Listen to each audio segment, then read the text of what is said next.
Hey, it's Paul. I've been reading Moby Dick to my kids as a bedtime story, but I haven't been reading every chapter. A lot of the chapters are very discursive. Moby Dick is really a fascinating novel. It has very different styles of chapters, very different types of chapters interleaved. It's almost like Melville wrote the book 3 or 4 times. Once as a play, once as a story, once as a series of sort of personal memories of sea voyages, and once as some kind of like a scholarly dissertation on the history and nature of whales and their biology and zoology and their imagery and art and all that. And then maybe you can imagine that he chopped all these up and interleaved them. For the kids, I'm skipping some of the chapters. Like there's a chapter called Cytology, which is a long, it's funny, but it's long and rambling discursive chapter about how to categorize all the different types of whales in like a zoological framework. And some of the wording and language is funny, and some puns and allusions and whatnot. But I don't. That's not really going to entertain the kids, and they're not going to get what's going on in that chapter. So I'm going to read to you 4 chapters, chapters 28 through 31, because I think they form a nice little story arc. And what they really do is they introduce some characters. They introduce Ahab, they introduce Stubb, and they introduce Flask. And those are about the only characters you hear from.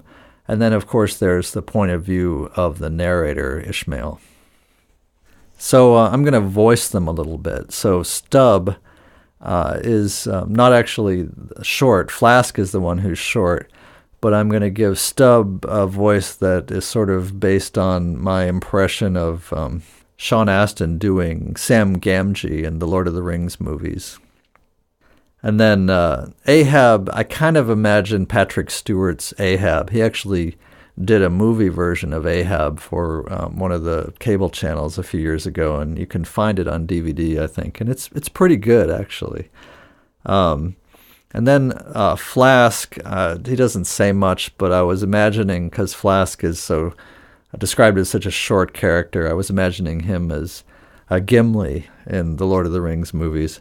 And then there's the merman, and I don't know I'm doing the merman as for someone with who has lost all his teeth and doesn't have dentures and speaks like this and kind of gums, he has no teeth.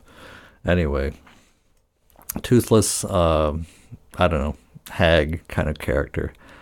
Is that sexist? I don't know. Anyway. But I'm doing my best here. So I'm going to read it to you the way I read it to the kids. And the kids really enjoyed this. And I've read Moby Dick before. This will be my, maybe 3rd time reading it, I think. But somehow rereading it out loud is making it come to life in a way that it never did to just read it to myself. And in particular, a lot of these chapters... I'm hearing the music of the language. That Melville was a true genius, and he was writing in several different styles, and he was really obsessed with his sentences, with their alliteration, with wordplay, with the way his sentences sounded, with the way the mood of the sentences, with the way they tilted this way and that. And then his characters are really fantastic. So Ahab says almost nothing in this. He has only a few lines, but they convey a lot. So he chews out Stubb for complaining that his whalebone leg is making a racket on the decks as he paces back and forth while the sailors underneath are trying to sleep right under the deck in their hammocks. And Ahab just goes off on him.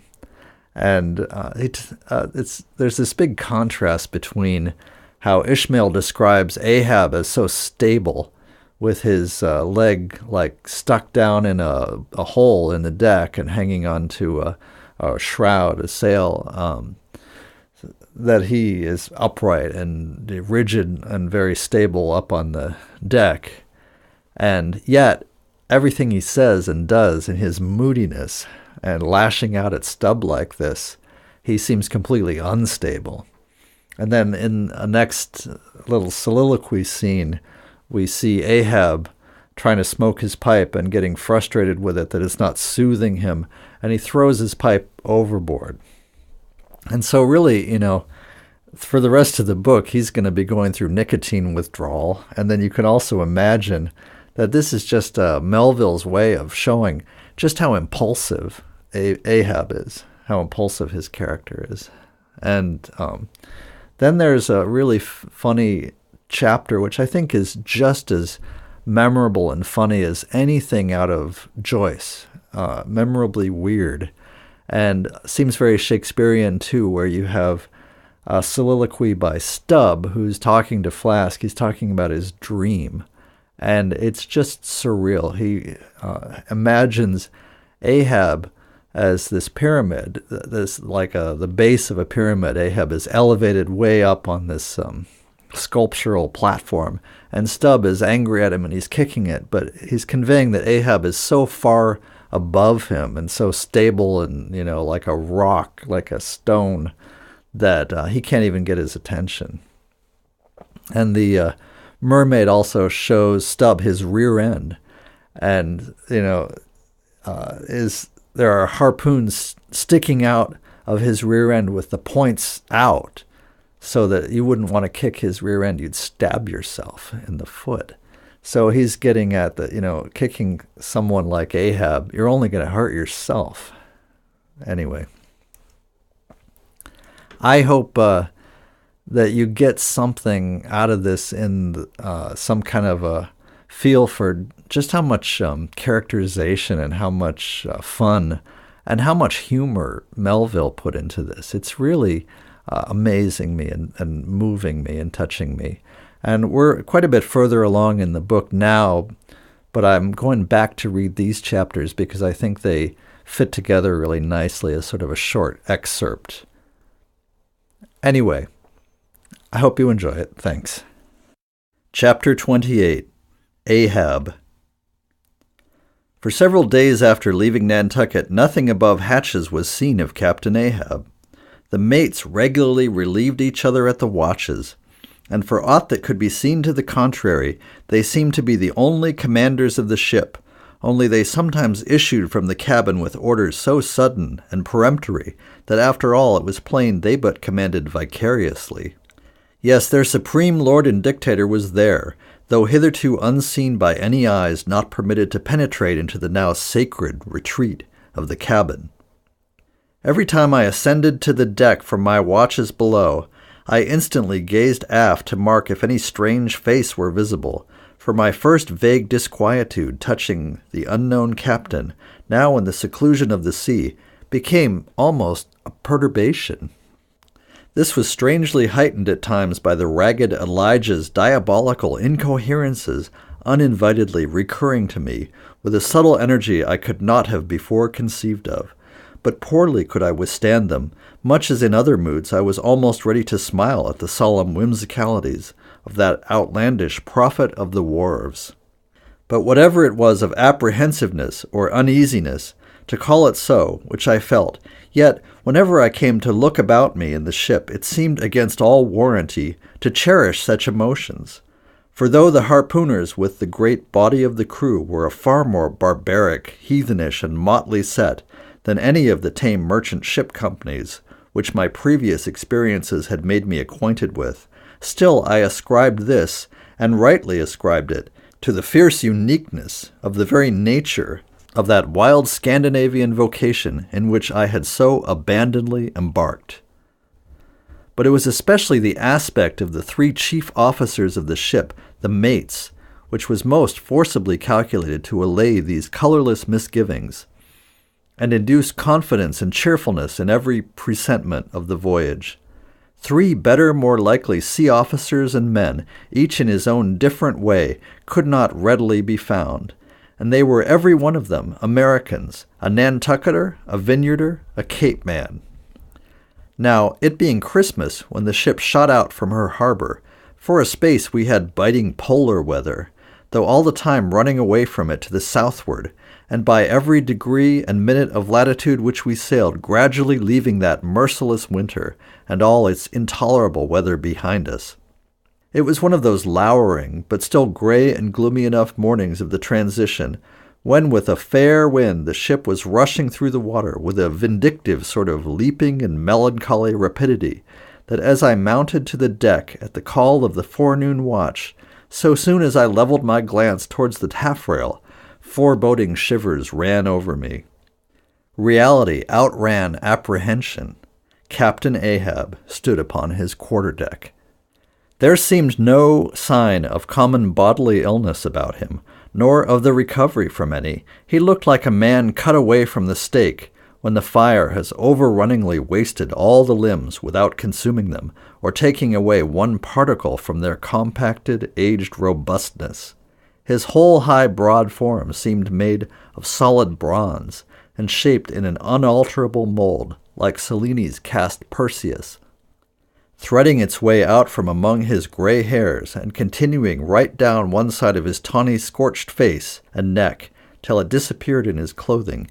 You saw a slender rod-like mark, lividly whitish. It resembled that perpendicular seam sometimes made in the straight, lofty trunk of a great tree, when the upper lightning tearingly darts down it, and without wrenching a single twig, peels and grooves out the bark from top to bottom, ere running off into the soil, leaving the tree still greenly alive, but branded. Whether that mark was born with him, or whether it was the scar left by some desperate wound, no one could certainly say. By some tacit consent, throughout the voyage little or no allusion was made to it, especially by the mates. But once Tashtego Sr., an old gay-head Indian among the crew, superstitiously asserted that not till he was full 40 years old did Ahab become that way branded. And then it came upon him, not in the fury of any mortal fray, but in an elemental strife at sea. Yet this wild hint seemed inferentially negatived by what a gray Manxman insinuated, an old sepulchral man who, having never before sailed out of Nantucket, had never ere this laid eye upon wild Ahab. Nevertheless, the old sea traditions, the immemorial credulities, popularly invested this old Manxman with preternatural powers of discernment, so that no white sailor seriously contradicted him when he said that if ever Captain Ahab should be tranquilly laid out, which might hardly come to pass, so he muttered, then whoever should do that last office for the dead would find a birthmark on him from crown to sole. So powerfully did the whole grim aspect of Ahab affect me, and the livid brand which streaked it, that for the first few moments I hardly noted that not a little of this overbearing grimness was owing to the barbaric white leg upon which he partly stood. It had previously come to me that this ivory leg had at sea been fashioned from the polished bone of the sperm whale's jaw. "Aye, he was dismasted off Japan," said the old gay-head Indian once, "but like his dismasted craft, he shipped another mast without coming home for it. He has a quiver of 'em." I was struck with the singular posture he maintained. Upon each side of the Pequod's quarter-deck, and pretty close to the mizzen shrouds, there was an auger hole, bored about half an inch or so into the plank. His bone leg steadied in that hole, one arm elevated, and holding by a shroud, Captain Ahab stood erect, looking straight out beyond the ship's ever-pitching prow. There was an infinity of firmest fortitude, a determinate, unsurrenderable willfulness in the fixed and fearless forward dedication of that glance. Not a word he spoke, nor did his officers say aught to him, though by all their minutest gestures and expressions they plainly showed the uneasy, if not painful, consciousness of being under a troubled master eye. And not only that, but moody, stricken Ahab stood before them with a crucifixion in his face, in all the nameless, regal, overbearing dignity of some mighty woe. Ere long, from his first visit in the air, he withdrew into his cabin, but after that evening he was every day visible to the crew, either standing in his pivot hole or seated upon an ivory stool he had, or heavily walking the deck. As the sky grew less gloomy, indeed began to grow a little genial, he became still less and less a recluse, as if when the ship had sailed from home, nothing but the dead wintry bleakness of the sea had then kept him so secluded. And by it came to pass that he was almost continually in the air, but as yet for all that he said or perceptibly did, on the at last sunny deck he seemed as unnecessary there as another mast. But the Pequod was only making a passage now, not regularly cruising. Nearly all whaling preparatives needing supervision the mates were fully competent to, so that there was little or nothing out of himself to employ or excite Ahab now, and thus chase away for that one interval the clouds that layer upon layer were piled upon his brow, as ever all clouds choose the loftiest peaks to pile themselves on. Nevertheless, ere long the warm, warbling persuasiveness of the pleasant holiday weather we came to seemed gradually to charm him from his mood, for as when the red-cheeked dancing girls April and May trip home to the wintry misanthropic woods, even the barest, ruggedest, most thunder-cloven old oak will at least send forth some few green sprouts to welcome such glad-hearted visitants, so Ahab did in the end a little respond to the playful allurings of that girlish air. More than once did he put forth the faint blossom of a look, which in any other man would have soon flowered out in a smile. Chapter 29. Enter Ahab. To him Stubb. Some days elapsed, and icebergs all astern. The Pequod now went rolling through the bright Quito spring, which at sea almost perpetually reigns in the threshold of the eternal August of the tropic. The warmly cool, clear, ringing, perfumed, overflowing, redundant days were as crystal goblets of Persian sherbet, heaped up, flaked up with rose-water snow. The starred and stately nights seemed haughty dames in jeweled velvets, nursing at home in lonely pride the memory of their absent conquering earls, the golden-helmeted suns. For sleeping man, 'twas hard to choose between such winsome days and such seducing nights. But all the witcheries of that unwaning weather did not merely lend new spells and potencies to the outward world. Inward they turned upon the soul, especially when the still mild hours of eve came on. Then memory shot her crystals as the clear ice most forms of noiseless twilights. And all these subtle agencies, more and more they wrought on Ahab's texture. Old age is always wakeful, as if the longer linked with life, the less man has to do with aught that looks like death. Among sea commanders, the old graybeards will oftenest leave their berths to visit the night-cloaked deck. It was so with Ahab, only that now, of late, he seemed so much to live in the open air, that truly speaking his visits were more to the cabin than from the cabin to the planks. "It feels like going down into one's tomb," he would mutter to himself, "for an old captain like me to be descending this narrow scuttle, to go to my grave-dug berth." So almost every 24 hours, when the watches of the night were set, and the band on deck sentineled the slumbers of the band below, and when, if a rope was to be hauled upon the forecastle, the sailors flung it not rudely down as by day, but with some cautiousness dropped it to its place, for fear of disturbing their slumbering shipmates. When this sort of steady quietude would begin to prevail, habitually the silent steersman would watch the cabin scuttle, and ere long the old man would emerge, gripping at the iron banister to help his crippled way. Some considerating touch of humanity was in him, for at times like these he usually abstained from patrolling the quarter-deck, because to his wearied mates seeking repose within 6 inches of his ivory heel, such would have been the reverberating crack and din of that bony step, that their dreams would have been of the crunching teeth of sharks. But once the mood was on him too deep for common regardings, and as with heavy, lumber-like pace he was measuring the ship from taffrail to mainmast, Stubb, the odd second mate, came up from below, and with a certain unassured, deprecating humorousness, hinted that if Captain Ahab was pleased to walk the planks, then no one could say nay, but there might be some way of muffling the noise, hinting something indistinctly and hesitatingly about a globe of tow, and the insertion into it of the ivory heel. Ah, Stubb, thou didst not know Ahab then. "Am I a cannonball, Stubb," said Ahab, "that thou wouldst wad me in that fashion? But go thy ways, I had forgot. Below to thy nightly grave, where such as ye sleep between shrouds, to use ye to the filling one at last. Down, dog, and kennel!" Staring at the unforeseen concluding exclamation of the so suddenly scornful old man, Stubb was speechless a moment, then said excitedly, "I am not used to be spoken to that way, sir. I do but less than half like it, sir." "Avast!" gritted Ahab between his set teeth, and violently moving away, as if to avoid some passionate temptation.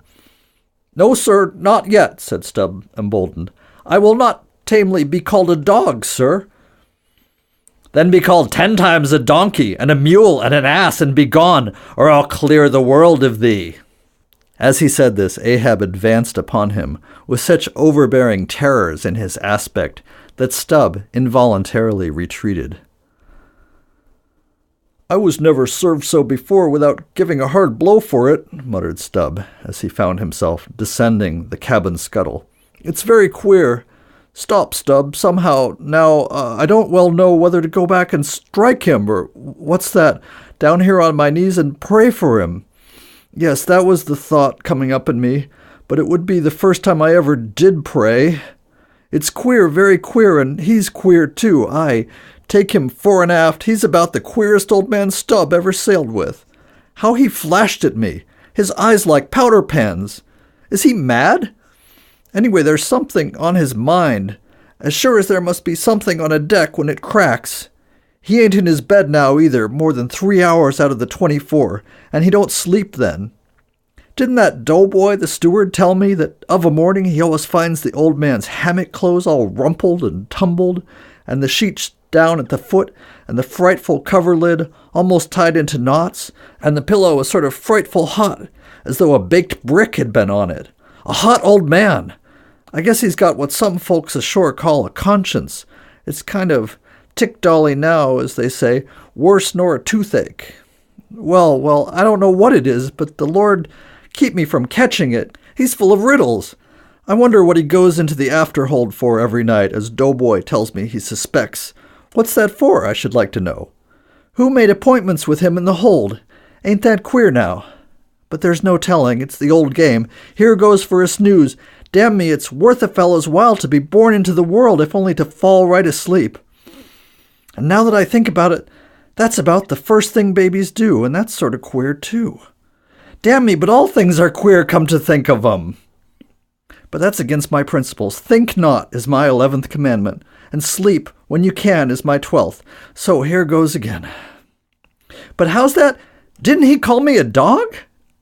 Blazes! He called me 10 times a donkey and piled a lot of jackasses on top of that. He might as well have kicked me and done with it. Maybe he did kick me and I didn't observe it. I was so taken all aback with his brow somehow. It flashed like a bleached bone. What the devil's the matter with me? I don't stand right on my legs. Coming afoul of that old man has sort of turned me wrong side out. By the Lord, I must have been dreaming, though. How? But the only way's to stash it, so here goes to hammock again, and in the morning I'll see how this plaguey juggling thinks over by daylight. Chapter 30. The Pipe.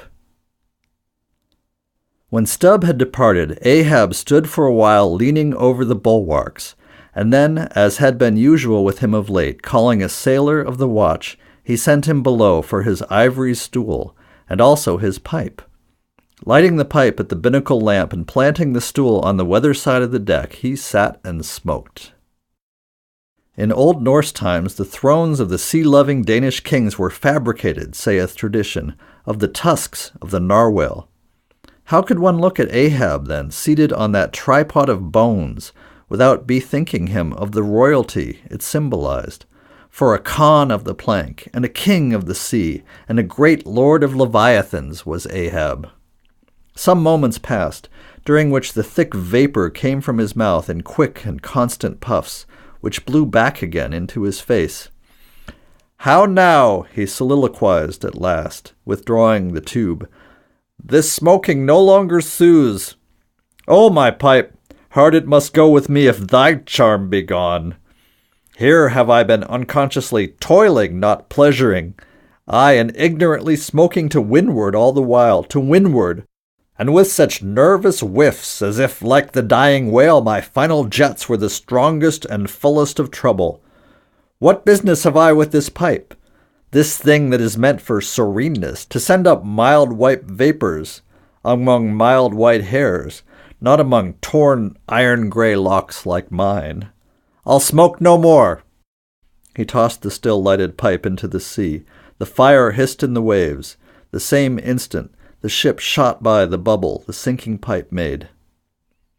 With slouched hat, Ahab lurchingly paced the planks. Chapter 31. Queen Mab. Next morning, Stubb accosted Flask. "Such a queer dream, King Post, I never had. You know the old man's ivory leg? Well, I dreamed he kicked me with it, and when I tried to kick back, upon my soul, my little man, I kicked my leg right off. And then, presto! Ahab seemed a pyramid, and I, like a blazing fool, kept kicking at it. But what was still more curious, Flask, you know how curious all dreams are, through all this rage that I was in, I somehow seemed to be thinking to myself that after all, it was not much of an insult, that kick from Ahab. Why, thinks I, what's the row? It's not a real leg, only a false leg. And there's a mighty difference between a living thump and a dead thump. That's what makes a blow from the hand, Flask, 50 times more savage to bear than a blow from a cane. The living member, that makes the living insult, my little man.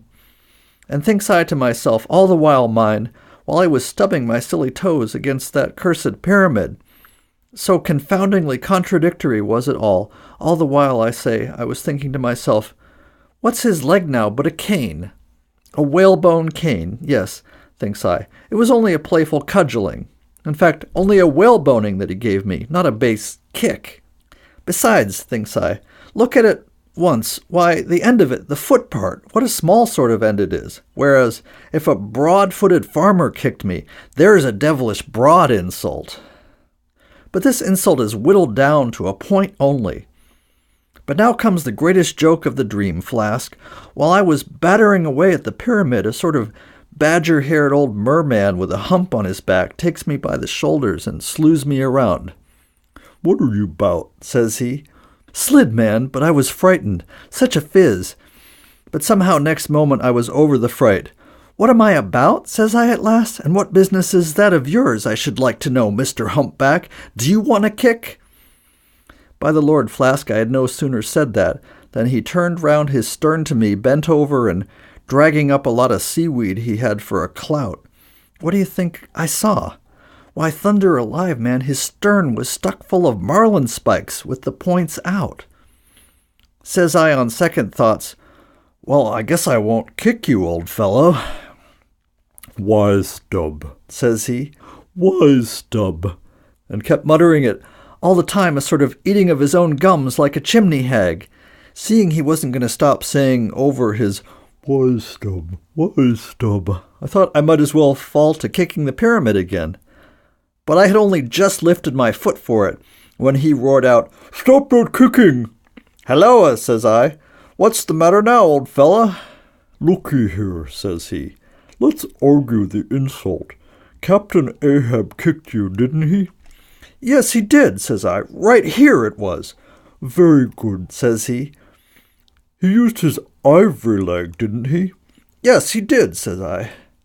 "Well then," says he, "wise Stubb, what have you to complain of? Didn't he kick with right good will? It wasn't a common pitch-pine leg he kicked with, was it? No, you were kicked by a great man, and with a beautiful ivory leg, Stubb. It's an honor. I consider it an honor.